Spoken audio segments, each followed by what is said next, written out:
In 1899 there were a few main differences to the outside of today's chapel.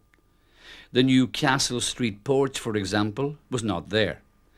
As early photographs prove, the church originally opened with the building literally within inches of its right-hand side.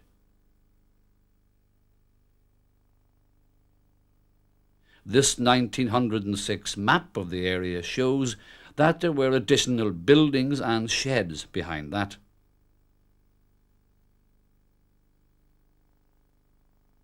The entrance gates and railings were not there either when the church opened, only being added some months later.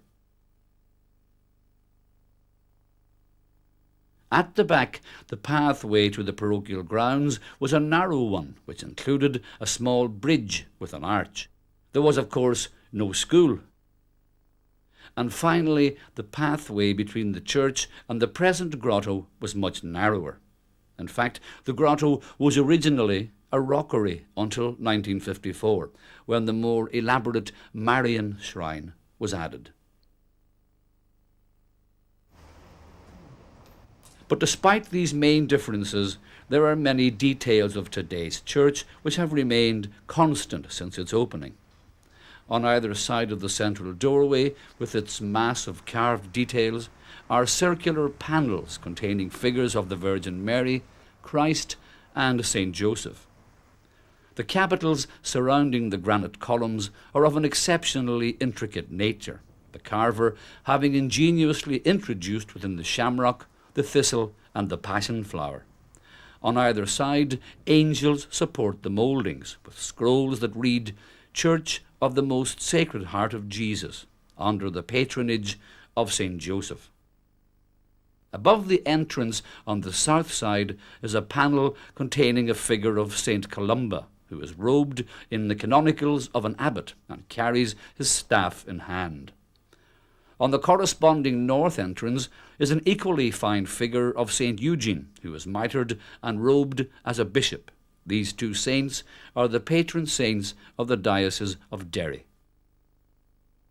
The niches in the towers contain splendid marble life-size figures carved by Italian sculptors of Jesus Christ in the right tower and St. Patrick on the left. Beneath each, in the corbels supporting the niche, are the emblematical figures of the four evangelists, the angel, the lion, the bull, and the eagle. Due to the steep sloping site on which the Sacred Heart Church is built, it was possible to arrange a variety of rooms and space underneath the sanctuary area of the church. A large hall, known as St. Mary's Hall, was established beneath the main, with its entrance below the east window. A smaller hall was established underneath the sacristy, with its entrance under the sacristy porch. Apparently, it may have originally been named St. Joseph's Hall, but the name was changed because it was primarily used by the local conference of the St. Vincent de Paul Society. The title of St. Joseph's Hall now refers to the relatively new parish centre opened in May 1992 to the left of today's church.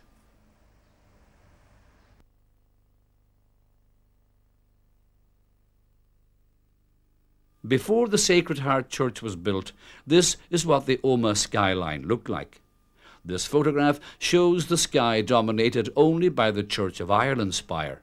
Even when the Sacred Heart Church opened in 1899, it had only one spire built. The smaller spire was not added until later, possibly 1905. 1905 was also the year that one of the key characters in the Sacred Heart story was to bow out. The death of Monsignor McNamee was quite sudden.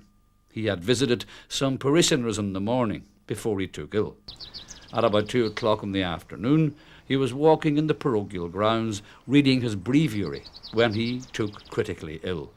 He died the next day, Saturday the 17th of June at 1 p.m.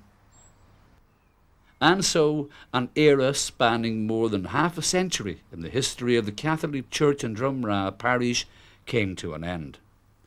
The turn of the 20th century saw a determined priest grace Omagh with his presence and a historic landmark emerge from the beginnings of an idea based on need, to the completion of a church of which everyone could be proud, a church to serve not only his generation, but generations since and in the future.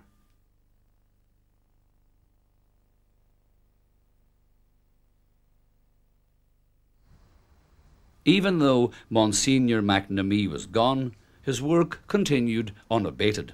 Funds still arrived and donations were made. Priests came and went, each leaving behind something of themselves, and several key features were added to the church. Our Lady's altar was added in 1917. Officially known as the Altar of Our Lady's Assumption, its details include, to the left of the tabernacle, a scene of the Annunciation, while to the right is a carving of Our Lady's crowning. The altar was erected by Monsignor William O'Doherty, parish priest of the time, who paid £400 out of his own resources in thanksgiving for surviving the Franco-Prussian War. He was also known for carrying a big red handkerchief and a box of snuff into the pulpit to preach, making frequent use of both by all accounts. A favourite with many parishioners, St. Joseph's altar was added as late as 1929. It is believed it was donated by a Mrs. Coyle of Campsie and features a rather interestingly decorated tabernacle with a chalice in relief on the door. 1929 also saw the start of the first of several major renovations to be carried out on the Sacred Heart Church. The then parish priest, Dr. McShane, commissioned a full-scale examination of the roof, externally and internally, and many repairs had to be carried out. 1929 also saw the completion of the priest's graveyard behind the chapel, which had railings put around it. 6 years later, Dr. McShane also decided to introduce electricity into the church. Previous to this, the church had been lighted by gas standards, but this system had deteriorated over the years. Apparently, there was substantial opposition at the time to any change, many parishioners being suspicious of electricity.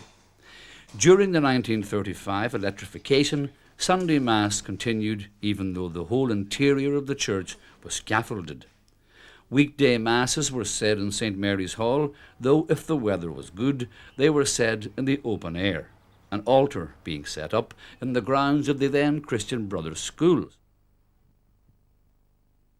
The Sacred Heart Church also felt the effects of the onset of World War II. The east window, for example, was completely removed in 1938, the decision having been taken to send it to Munich to have it cleaned and re-leaded.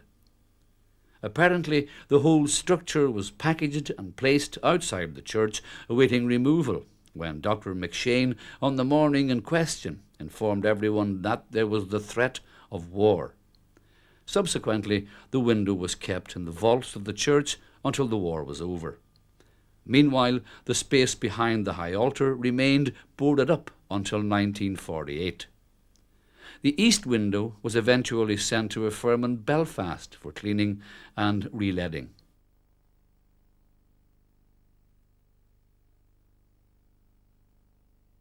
In 1950, Father Bernard Colton, a native of the parish, was raised to the priesthood in the Sacred Heart Church, an historic occasion for the people of Drumragh, as it was the first known ordination in the parish.